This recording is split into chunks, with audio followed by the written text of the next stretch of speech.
उत्तर प्रदेश का एक जिला लगता है अमरोहा और अमरोहा का एक थाना लगता है डिटोली। डिटोली में एक लड़का रहा करता था जो कि परचूनी की दुकान किया करता था। 30 अप्रैल सन 2024 की शाम को वो रोता हुआ बिलखता हुआ थाना डिटोली जाता है और एसएचओ के सामने जोर जोर से रोने लगता है। वो कहता है कि साहब, मेरी 16 साल की एक बेटी है जो कि दिन में मेरे लिए खाना बनाकर लेके आ रही थी। तभी गांव का ही एक लड़का है रहने वाला जिसका नाम है कौशल। वो मेरी बेटी को बहला फुसला के अपने साथ ले गया है और एसएचओ के सामने जोर जोर से रोने लगता है। अब पुलिस उसकी बात सुनती है और बात सुनने के बाद आईपीसी की धारा 363 के तहत मुकदमा संख्या 211 में अब दर्ज कर लेती है। अब पुलिस उस लड़की को बरामद करने के लिए जी तोड़ मेहनत करती है। पुलिस जगह जगह पर सर्कुलेट करवाती है, चाहे वो लड़के के रिश्तेदार हों, यार दोस्त हों, कोई भी हो, उन सब से जांच पड़ताल करती है कि कहीं वो लड़का उस लड़की को लेके उनके घर तो नहीं आया। साथ ही बहुत से रिश्तेदार और यार दोस्त तो ऐसे होते हैं जिन्हें कि पुलिस अपने हिरासत में ले लेती है और उनसे पूरी जांच पड़ताल करती है। दोस्तों, वो लड़की तो बरामद हो जाएगी, लेकिन वो लड़की अभी 8 मई 2024 तक बरामद नहीं हुई। और जिस दिन वो लड़की बरामद होगी तो उस दिन उस लड़की के धारा 164 के तहत किसी मजिस्ट्रेट के सामने बयान होंगे और जो लड़की कहेगी उसी तरह से उसके ऊपर धाराएं लग जाएंगी। अगर लड़की कहेगी कि मेरे साथ में रेप हुआ है तो उस लड़के के ऊपर रेप की सारी धाराएं लग जाएंगी। अगर रेप का मामला आया तो उस लड़की के ऊपर पॉस्को एक्ट भी लग जाएगा। दोस्तों, ये वो बयान था, अगर इस बयान को लड़की दे देगी तो किसी की भी ज़िंदगी बर्बाद हो जाएगी, क्योंकि इसमें अधिकतम सज़ा उम्र कैद भी हो सकती है। दोस्तों, शायद इसीलिए किसी की भी ज़िंदगी बर्बाद होने के लिए ये काफ़ी है। दरअसल दोस्तों, आज की कहानी भी कुछ इसी तरह से है। ये कहानी उन सभी लड़कों को और लड़कियों को भी सुननी चाहिए जो कि आजकल प्यार मोहब्बत के चक्कर में पड़ते हैं। ये कहानी उन सभी माँ बाप को सुननी चाहिए जिनके घर में बेटा और बेटी हैं। ये कहानी उन सभी पुलिस वालों को सुननी चाहिए जो कि इस तरह के मामले में अपनी रिपोर्ट दायर करते हैं, ताकि वो पुलिस वाले किसी भी मामले में जो भी रिपोर्ट दायर करें वो बिल्कुल निष्पक्ष होकर करें। और ये कहानी उन सभी डॉक्टर्स को सुननी चाहिए ताकि वो रिपोर्ट जब थाने में उसमें कचहरी में जाती है तो वो कचहरी में जो जज साहब होते हैं ना, वो रिपोर्ट को देखकर ही अपना फैसला सुनाते हैं। ये कहानी समाज के उस हर इंसान को सुननी चाहिए जो ये सोचता भी नहीं है कि हमारे एक शब्द से आखिर सामने वाले की ज़िंदगी बर्बाद भी हो सकती है। दोस्तों, वाकई में ये कहानी कुछ ऐसी है कि वो समाज के एक एक वर्ग को झंझोर कर रख सकती है।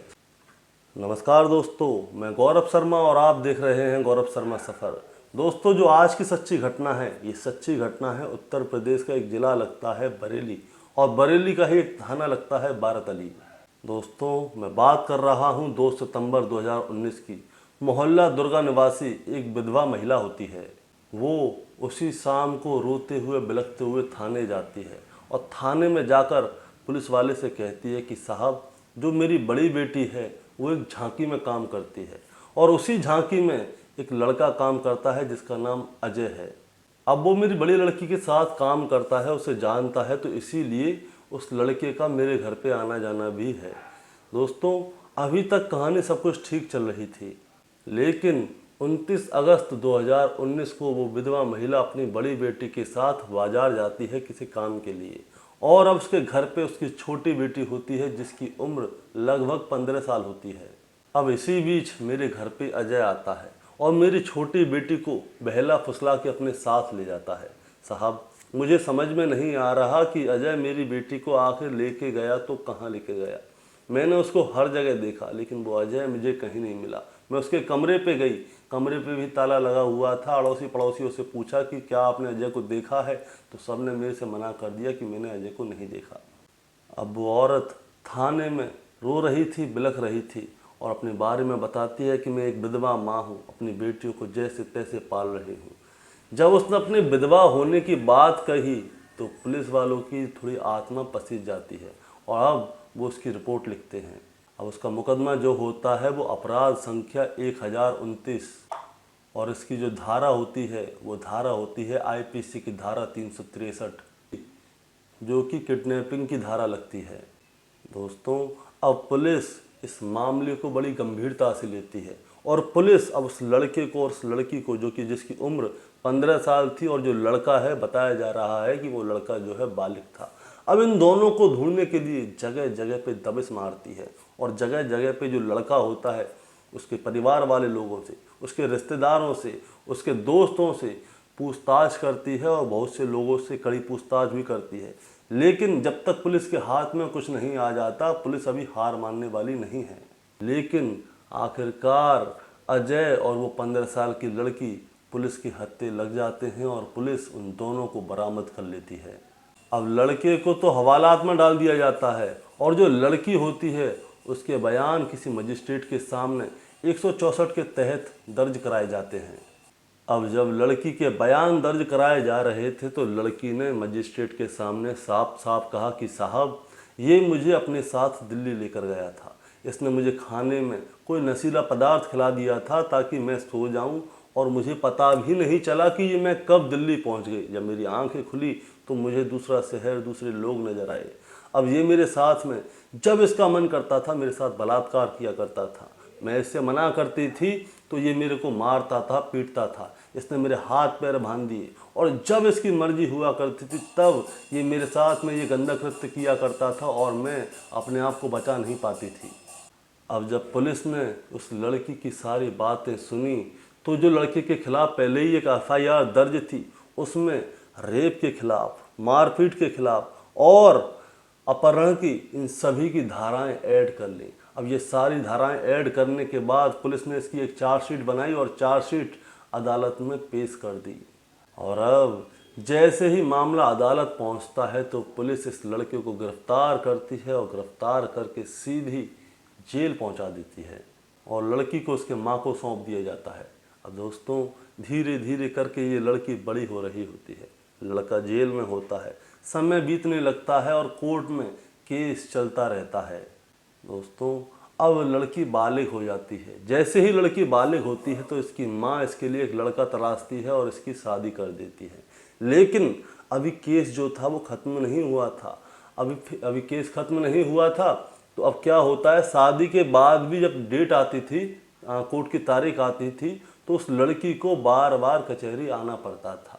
अब ऐसे ही समय बीतता जाता है और अब फरवरी 2024 आ जाता है। अब दोस्तों, होता क्या है, जब वो लड़की अपने पति के साथ बार बार केस की तारीख पे आती थी तो उसके पति को अंदर से अजीब सा लगने लगता है कि ये उसके साथ में रही थी, उसने इसके साथ क्या क्या किया, क्या नहीं किया। तो उस पति को क्या है, अंदर से बुरा लगने लगता है कि मेरी पत्नी पहले किसी के साथ भाग चुकी है, उसको उठा के लेके जाया गया या किडनैप किया गया है, तो इसके साथ में रेप भी हुआ है। तो हर आदमी को लगती है ये वाली बात बुरी। तो उनके घर पे क्या होता था, कलेश हुआ करते थे, तो कोई बात नहीं। अब उसके बाद में उसका पति जो है उससे झगड़ा करता था। अब वो लड़की भी बड़ी बड़ी परेशान। तो 20 फरवरी 2024 को जो डेट आती है उस पर वो फिर से अपनी कचहरी जाते हैं, तारीख आती है। तो वो लड़की पूरी तमतमाई हुई थी, गुस्से में थी। अब जैसे ही उससे बयान लिए जाते हैं तो वो साफ क्लियर कह देती है कि हुजूर, ना तो मेरे को उस लड़के ने किडनैप किया था और ना ही उसने मेरे साथ कोई भी रेप जैसी वारदात की थी, बल्कि वो लड़का मुझसे प्यार करता था और मैं भी उस लड़के से प्यार करती थी और जो भी हुआ हम दोनों की आपसी सहमति से हुआ था और मैं उस लड़के के साथ ही भागी थी क्योंकि मैं किसी और से शादी करना नहीं चाहती थी। अब अदालत में जैसे ही ये बात सामने आती है और जैसे ही अदालत ये बात सुनती है, अदालत यानी कि अपर सेशन जज 14 ज्ञानेंद्र त्रिपाठी वो कह रहे थे कि जो तुम बोल रही हो सोच समझ के बोल रही हो या कोर्ट में आके ऐसे ही कुछ भी बोले जा रही हो। वो कहते हैं कि 164 के तहत मजिस्ट्रेट के सामने तुम्हारा पहले ही बयान ले लिया गया है और तुमने उसमें कहा था कि तुम्हें यहाँ से कोई नशीला पदार्थ खिलाकर दिल्ली ले जाया गया, तुम्हें बांधा गया, तुम्हारे साथ बलात्कार किया, तुम्हारे साथ मारपीट की। ये सारी बातें तुमने मजिस्ट्रेट के सामने पहले ही बता दी हैं, लेकिन आज तुम अपने बयान से मुकर रही हो। और लड़की कहती है कि नहीं हुजूर, आज मैं जो भी बोल रही हूँ वो मैं आपसे सच बोल रही हूँ। ना तो मेरा अपहरण हुआ था, ना ही मेरा रेप हुआ था और ना ही मेरे साथ किसी भी तरह की कोई मारपीट हुई थी। बल्कि जैसा मेरी माँ ने मेरे से कहा था मैंने वैसा ही आके मजिस्ट्रेट साहब के सामने बोल दिया था। अब अदालत में जैसे ही ये बात उठती है तो अदालत में सभी लोग इस बात को सुन के बड़े हैरान हो जाते हैं। और उधर जो अजय होता है वो पूरे 4 साल 6 महीने और 8 दिन अब तक जेल में काट चुका है। अब अदालत ने जब ये देखा तो अदालत को बड़ी लज्जा आई। तो अदालत भी ये सोचती है कि आखिर एक बेकसूर जो कि 4 साल 6 महीने 8 दिन बिना किसी वजह से एक लड़की के झूठे बयान की वजह से जेल में आखिर कैसे रह सकता है। अब दोस्तों अदालत तुरंत ही आदेश करती है कि इस व्यक्ति को तुरंत ही बाइज्जत बरी कर दिया जाए। और साथ ही जो लड़की है जिसने कि अजय के खिलाफ में झूठे बयान दर्ज कराए थे 164 के तहत, इसीलिए इस लड़की के ऊपर भी आईपीसी की धारा 195 के तहत परिवाद आयत कर दिया जाता है। और साथ ही इस लड़की को भी उतनी ही सज़ा दी जाती है जितनी कि अजय ने जेल में भुगती थी। यानी कि लड़की को भी 4 साल 6 महीने 8 दिन की सज़ा दी जाती है, ताकि उस लड़की को भी ये पता चल सके कि जो अजय था उसने अपने 4 साल 6 महीने और 8 दिन इस जेल में कैसे बिताए और कैसे उसने यहाँ पे अपनी यातनाएं झेली थी। अब जैसे ही अदालत ने अपना फैसला सुनाया तो उस लड़की के पैरों के नीचे से ज़मीन खिसक गई। और साथ ही उसका जो पति था वो समझ नहीं पा रहा था कि आखिर ये हो क्या रहा है, क्योंकि 1663 दिन उस लड़की को जेल में बिताने पड़ेंगे। अभी अदालत यहाँ पे शांत नहीं हुई थी। अदालत अभी अपना फैसला सुनाई रही होती है। वो कहती है कि इस लड़की के झूठे बयान की वजह से वो लड़का पूरे 4 साल 6 महीने और 8 दिन जेल में रहा है। तो उस लड़के की ज़िंदगी इस लड़की ने ख़राब कर दी। अगर वो लड़का अपनी सामान्य ज़िंदगी जी रहा होता तो अभी तक वो 2-2.5 लाख रुपए महीने कमा चुका होता। तो इसीलिए अब इस लड़की के ऊपर एक चालान भी काटा जाता है जो कि उस लड़के को दिया जाएगा। उस लड़की के परिवार वालों से कहा जाता है कि 2.5 लाख के आसपास की जो रकम अदालत ने बोली थी वो इस लड़के को दी जाए। अगर उस लड़के को वो पैसे नहीं दिए जाएंगे तो उस लड़की की जो सज़ा है वो 6 महीने और ज़्यादा बढ़ा दी जाएगी।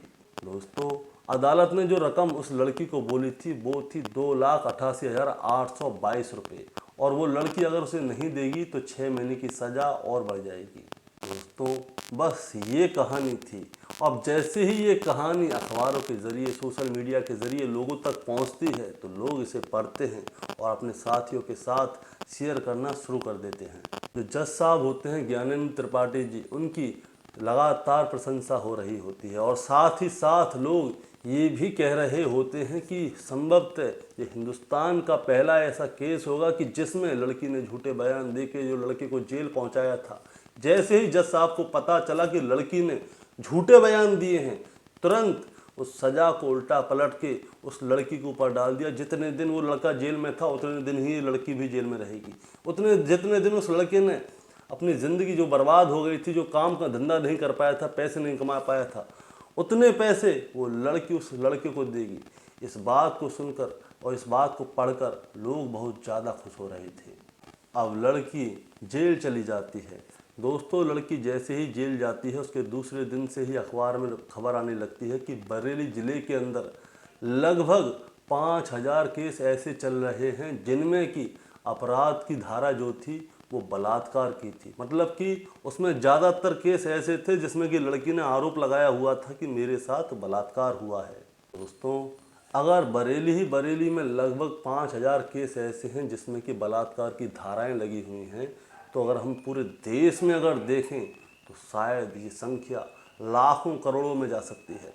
ना जाने कितनी लड़कियां ऐसी होंगी जिन्हें कि अपनी 14-15 साल की उम्र में किसी अजनबी लड़के से या किसी जान पहचान के लड़के से प्यार हो जाता है, लेकिन वो सोचती नहीं है कि उनके माता पिता उनको कितने प्यार से पालते हैं, कितने स्नेह से पालते हैं, उनके लिए क्या क्या करते हैं। लेकिन वो लड़कियां लड़कों से प्यार कर बैठती हैं। और इधर लड़के भी ऐसे होते हैं जो कि लड़कियों से प्यार कर बैठते हैं, लेकिन वो आगे सोचते नहीं हैं कि धाराएं क्या कहती हैं, कानून क्या कहता है। दोस्तों कानून कहता है कि अगर 18 साल की उम्र से पहले कोई लड़का किसी लड़की को टच कर दे या कोई लड़की किसी लड़के को टच कर दे तो इसके खिलाफ उन्हें सज़ा भी हो सकती है और उनके खिलाफ केस भी बन सकता है। और लड़की लड़के इस बारे में सोचते तो हैं नहीं, वो क्या करते हैं, अपनी खुशी के लिए कहीं भाग जाते हैं या कोई गलत काम करते हुए पकड़े जाते हैं। अब बाद में क्या होता है, जो समाज होता है, उनके अड़ोसी पड़ोसी होते हैं, उनके रिश्तेदार होते हैं, उनके जानने वाले जो होते हैं ना, वो लड़की के परिवार वालों को जीने नहीं देते, उनकी जग हंसाई करते हैं। और ऐसे ही लड़के के घर वालों के साथ भी ऐसा ही होता है। दोस्तों, लोग लड़की के माता पिता से बोलते हैं कि तुम्हारी लड़की तो हमने उस लड़के के साथ वहाँ घूमती हुई देखी, तुम्हारी लड़की तो बदचलन है, इसकी लड़की तो ऐसी है, उसकी लड़की ऐसी है। माता पिता को ऐसे ऐसे ताने सुनने पड़ते हैं कि वो क्या करें बेचारे। उनसे कहा जाता है कि आज आपकी लड़की अगर ऐसा काम कर रही है, कल को इसका रिश्ता देखने कोई आएगा, उन्हें पता चलेगा तो तुम्हारी लड़की की शादी कैसे होगी। तो इसी दबाव के चलते हुए जो लड़की के माता पिता होते हैं, उन्हें वो इस दबाव के चलते हुए वो कर जाते हैं जो कि उन्हें कभी करना नहीं चाहिए था। कईयों बार तो दोस्तों ऐसा होता है कि हिंदू लड़की किसी मुसलमान लड़के से पट जाती है, उसके साथ भाग जाती है, अपना धर्मांतरण कर देती है। कभी कभी ऐसा होता है कोई मुसलमान लड़की हिंदू लड़के से प्यार करती है और भाग जाती है। अब ये सबसे बड़ा मुद्दा बन जाता है। उसमें क्या होता है, इसमें बीच में आ जाता है धर्म। अब धर्म बीच में आ जाता है तो माँ बाप क्या करते हैं, जिस बच्चे को उन्होंने अपनी गोदी में खिलाया था, माँ जिस बच्चे को अपने आंचल से दूध पिलाती थी, वो उसी बच्चे का कत्ल कर देती है ताकि उसकी समाज में इज्जत बनी रहे। वो सोचते हैं कि शायद उनकी नाक इससे समाज में ऊंची रहेगी। लेकिन जो ज्ञानेंद्र जी थे, जो जज साहब थे, उन्होंने समाज को एक ऐसा मैसेज देने की कोशिश की है ताकि भविष्य में अगर ऐसा कहीं पे भी हो, कोई लड़की किसी लड़के के ऊपर झूठे आरोप लगाती है, वो कहती है कि इसने मेरा बलात्कार किया, इसने मेरा किडनैप किया, इसने मेरे साथ गलत किया, इसने मुझे मारा पीटा, तो अगर भविष्य में अगर कभी भी ऐसा हो तो उस लड़की को भी उतनी ही सज़ा दी जानी चाहिए जितनी कि उस लड़के को दी गई थी। और दोस्तों, मैंने ये कहानी आप लोगों को इसलिए भी सुनाई है ताकि कोई भी लड़की या लड़का किसी के ऊपर अगर गलत आरोप लगा रहा है तो पहले जज ज्ञानेंद्र जी का ये फैसला सुन ले। अगर आप किसी के ऊपर गलत आरोप लगाओगे और वो जेल में गया तो उतने ही समय, अगर कानून को पता चल गया कि आप झूठ बोल रहे हो, तो उतने ही समय के लिए आप भी जेल जाओगे, प्लस जितने रुपए वो कमा सकता था उतने रुपए आपको उसको अदा भी करने पड़ेंगे। दोस्तों, ये कहानी आपको सुनाने का मतलब आपको परेशान करना या विचलित करना नहीं था, बस आपको सतर्क करना था।